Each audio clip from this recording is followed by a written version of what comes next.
Good evening friends, मी अमर पाटील सर्वांचं आजच्या नवीन भागामध्ये स्वागत करतो।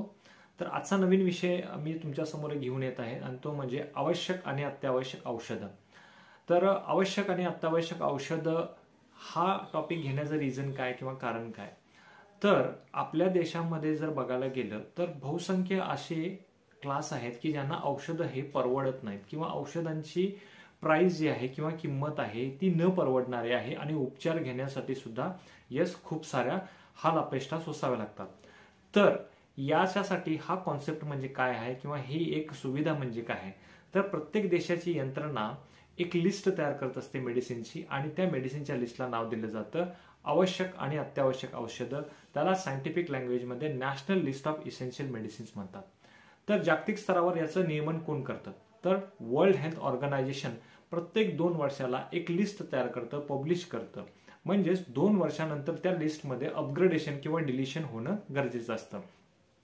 तर भारत सारख्या एवढ्या मोठ्या लोकसंख्येच्या देशामध्ये ह्याचं काम कोण करतं, तर याच्यासाठी भारत सरकारची आरोग्य व कुटुंब कल्याण मंत्रालय म्हणजेच आपण त्याला ministry of health and family welfare म्हणतो, हे लिस्ट काय करत असतं, पब्लिश करत असतं, प्रकाशित करत असतं। आता याच्यामध्ये नेमकं करतं कोण काम, तर सेंट्रल ड्रग स्टँडर्ड कंट्रोल ऑर्गनायझेशनच्या under director control general of India हे त्या मेडिसिनला काय करतं, अप्रुव्हल देतं। म्हणजेच काय, ते मेडिसिन त्या लिस्टमध्ये येणार आहे का नाही किंवा डिलीट होणार आहे किंवा त्याने ते काढून टाकण्यात येणार आहे, याचे सर्वाधिकार हे DCGI यांना असतात। आता DCGI हे कोणाच्या सल्ल्यानुसार काम करत असतं, तर ड्रग कन्सल्टेटिव्ह कमिटीच्या सल्ल्यानुसार सुद्धा काम करत असतं। तर आपण सर्वसामान्य लोकांनाही परवडणारी औषधं ही लिस्ट जी आहे ही कधीपासून सुरू झाली याच्यावर आपण थोडंसं बघू। तर पहिली लिस्ट भारत देशाची 1996 साली म्हणजेच फर्स्ट एडिशन पब्लिश केली गेली।